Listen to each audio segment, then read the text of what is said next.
आदेश डावलून बेकायदेशीर बांधकाम करणाऱ्या निमणीच्या सोसायटीला तहसीलदाराचा दणका.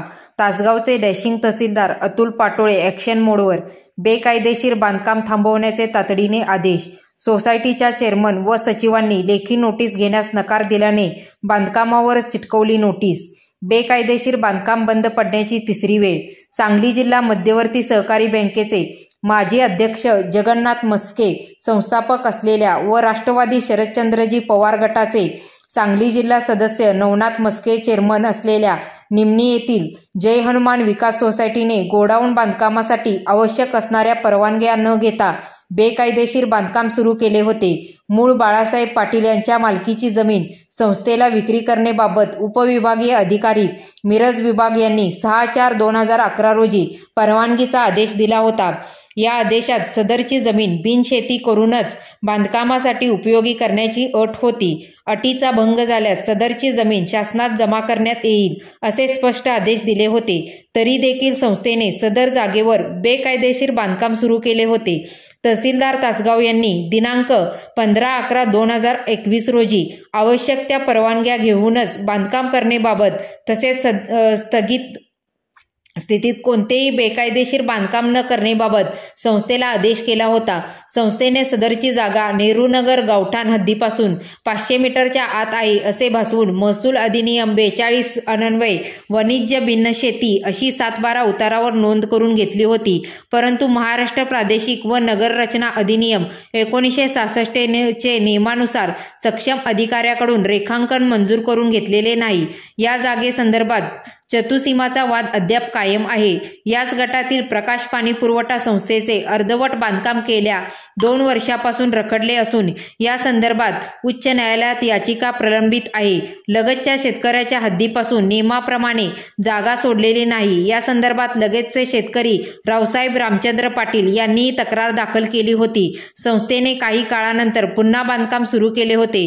या संदर्भात तक्रार प्राप्त झाल्यानंतर तहसीलदार तासगाव यांनी 2/4/2024 रोजी संस्थेला पुन्हा पत्र देऊन बेकायदेशीर बांधकाम न करण्याचे आदेश दिले होते. संस्थेने नाबार्डच्या PSES योजनेअंतर्गत गोडाऊन बांधकामासाठी सांगली जिल्हा मध्यवर्ती सहकारी बँकेकडून 40 लाख रुपयाचे कर्ज मंजूर करून घेतले होते. सहाय्यक निबंधक मंजूर करून घेतले होते. सहाय्यक निबंधक सहकारी संस्था तासगाव यांची परवानगी न घेताच बांधकाम सुरू केले होते. बांधकाम प्रस्तावासोबत जोडलेली कागदपत्रे खोटी व बोगस असल्याची तक्रार बाळासाहेब पाटील यांनी केली होती. जिल्हा बँकेने केलेल्या रजिस्टर गहाण खात्यामध्ये दाखवलेल्या चतुसीमा व प्रत्यक्ष जागेवरील बांधकाम यामध्ये तफावत आहे. या सर्व बाबी लक्षात आल्यानंतर सहाय्यक निबंधक तासगाव व जिल्हा उपनिबंधक सांगली यांनी आवश्यक त्या परवानग्या घेऊनच बांधकाम करण्याच्या सूचना देऊन बांधकामास स्थगिती दिली होती. सहाय्यक निबंधक सहकारी संस्था तासगाव यांनी महाराष्ट्र सहकारी संस्था अधिनियम 1960 चे कलम 89(1) अन्वये संस्थेला बेकायदेशीर बांधकाम न करण्याचे निर्देश दिले होते.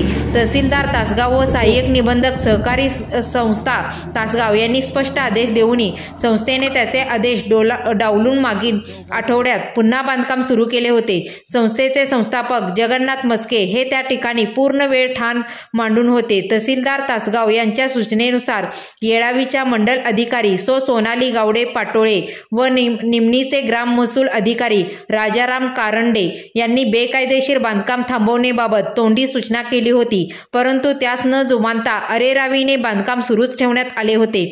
ग्राम महसूल अधिकारी यांनी या संदर्भात लेखी नोटीस काढली होती. परंतु ती स्वीकारण्यास संस्थेचे चेअरमन नवनाथ जगन्नाथ मस्के व सचिव संजय मारुती चव्हाण विसापूर यांनी नकार दिला होता. ही बाब त्यांनी तहसीलदार अतुल पाटोळे यांच्या निदर्शनास आल्यानंतर तहसीलदार यांनी ज्या ठिकाणी बांधकाम सुरू आहे त्या ठिकाणी पोलीस पाटील व पंचासमक्ष पंचनामा करून नोटीस चिटकवण्यासाठीचे आदेश दिले होते. त्यानुसार ग्राम महसूल अधिकारी राजाराम कारंडे, पोलीस पाटील अमोल वाघमारे यांनी आज दुपारी पंचासमक्ष बेकायदेशीर बांधकाम थांबवण्यासंदर्भातील नोटीस बांधकामाच्या ठिकाणी चिटकून रीतसर पंचनामा केला.